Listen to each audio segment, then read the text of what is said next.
반갑습니다. 주한홍쌤 책 읽는 시간입니다. 오늘은 투자의 비밀에서 한 구절을 갖고 왔습니다. 최근 성장주의 어떤 늪에 빠지신 분들이 워낙 많기 때문에 그분들께 조금 생각할 수 있는 여유를 줄 수 있는 구절입니다. 같이 한번 들어보시기 바랍니다.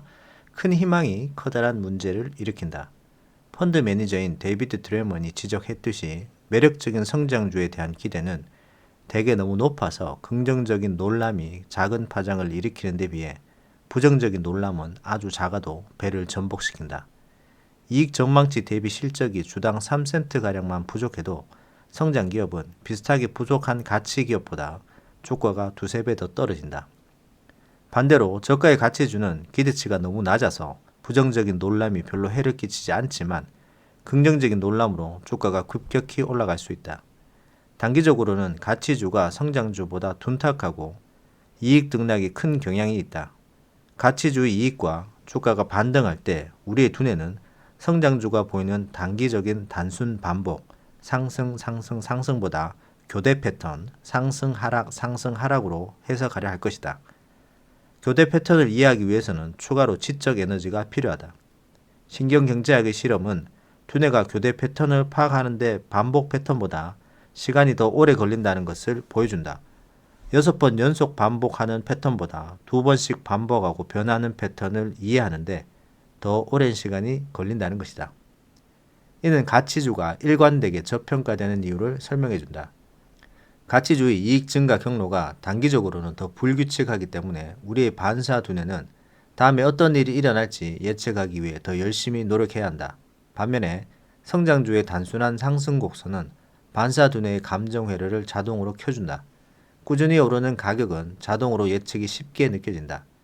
기업이 월가 예상을 초과하는 시간이 길어질수록 매도 주문보다 더 많은 매수 주문이 몰린다. 긍정적인 놀람이 2번 연속 반복될 때보다 6번 연속 반복될 때 매수 수요는 5배 이상 높아진다. 적어도 일시적으로는 이런 현상이 성장주의 가격을 끌어올리는 데 도움이 된다. 1년의 긍정적인 놀람은 투자자에게 예측 가능하다는 확신을 심어주지만 다음번 놀람이 부정적일 때는 끔찍한 손실 발생 위험도 높인다. 우리의 두뇌가 변화보다 반복을 더 쉽게 해석하기 때문에 이런 단기 패턴은 우리에게 장기적인 사실을 못 보게 한다. 장기적으로 가치 투자는 적어도 성장 위주의 전략만큼 큰 수익을 올린다. 놀람의 이유를 추적하라. 한 심리학자는 정밀하게 위조된 카드를 일반 카드 속에 섞는 고전적인 실험을 했다. 예를 들면 검은색으로 인쇄된 다이아몬드 에이스, 빨간색으로 인쇄된 클로버 6를 추가하는 것이다.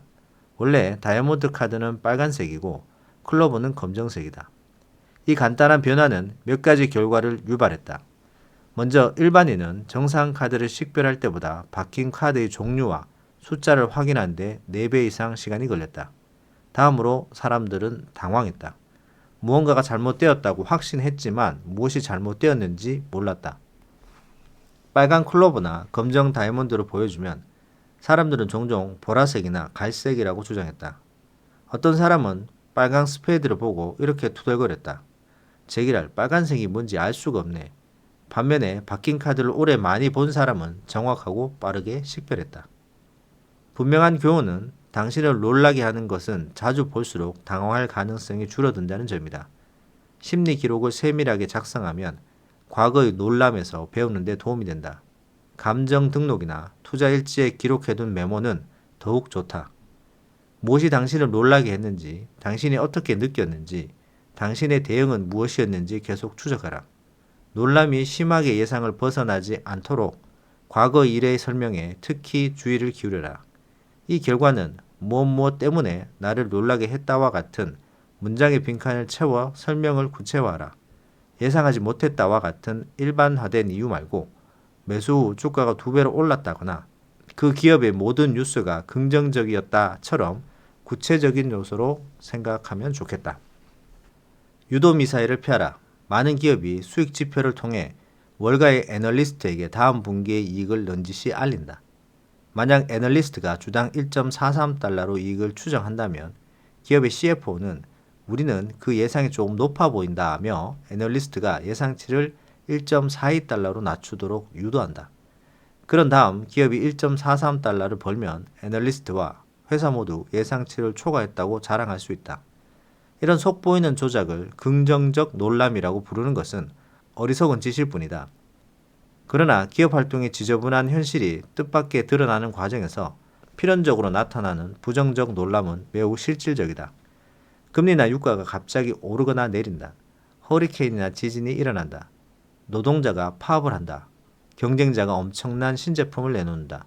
그 결과는 유도 미사일로 수익 지표가 최악의 피해를 입을 수 있을 때 정확하게 폭발하는 주식이다. 합리적인 투자자에게는 단 하나의 논리적 결론만 있다. 당신은 모든 어리석은 짓을 무시해야 한다. 점점 더 많은 용감한 회사가 수익 지표 제공을 거절한다. 버크셔 해스웨이, 시티그룹, 코카콜라, 구글, 인터액티브, 마텔, 프로그레시브, 시어스 등이 그렇다.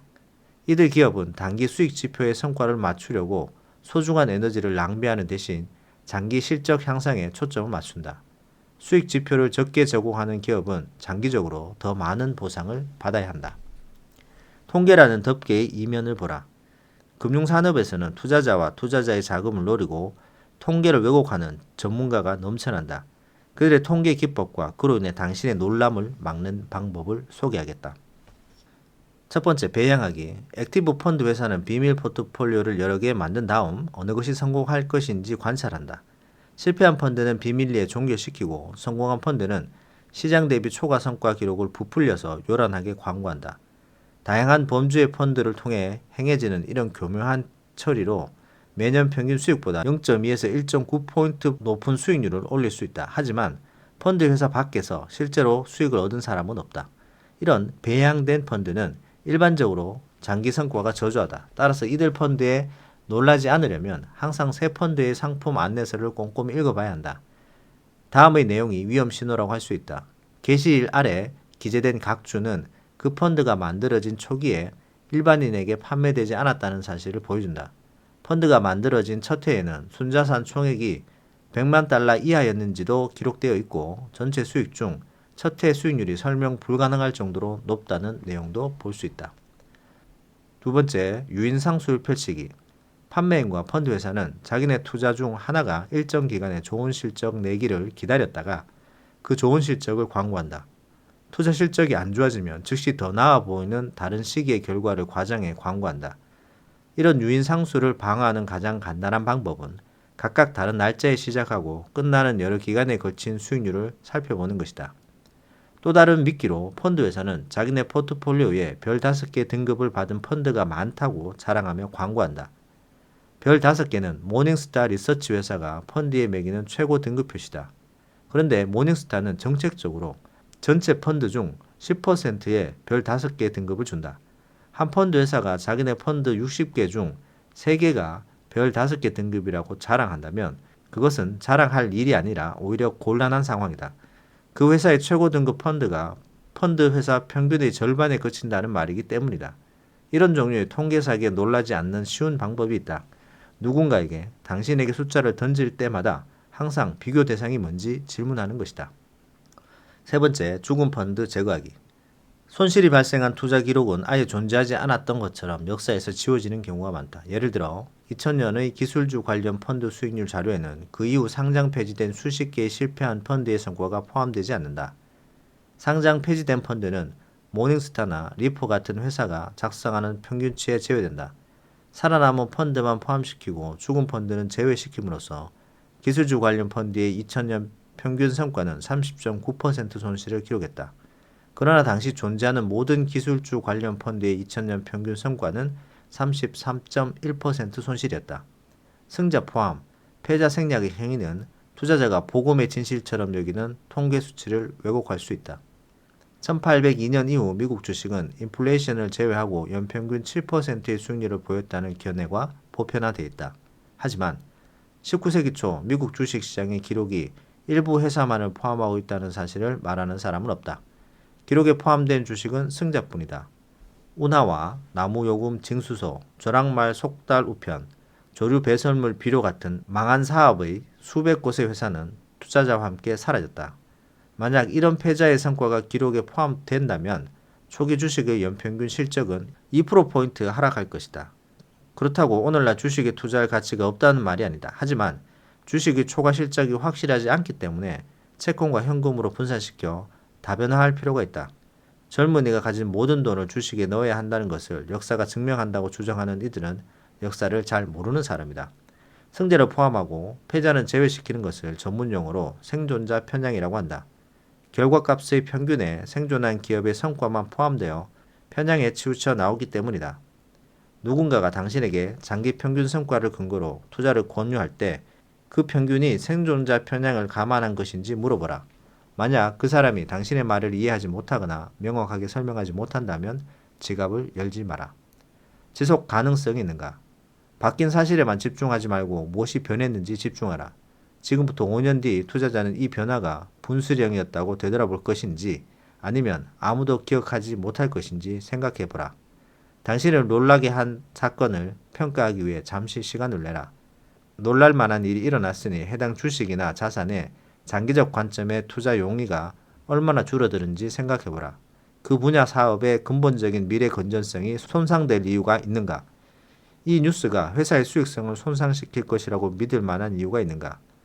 이 놀람이 이 주식 시세에 어떤 영향을 미쳤는지는 잊어라. 대신 그 사태가 근본적인 사업에 무엇을 의미하는지 초점을 맞춰라.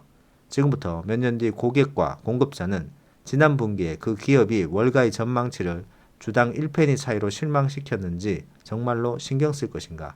이제 그 답이 가장 놀라운 일이 될 것이다. 자, 여기까지입니다. 앞쪽에서 큰 희망이 문제를 일으킨다. 성장주에 대한 문제점과 가치주도 성장주만큼 벌 수 있다라는 얘기를 해주고 있고요.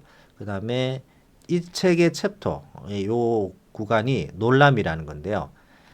놀라는 일에 대해서 교묘하게 기업들이 순이익을 좀 낮춰서 발표하도록 만드는 것과 통계가 어떻게 왜곡되는지 본다면은 여러분들이 주식 시장에서 좀 더 현명하게 투자할 수 있지 않을까 생각이 됩니다.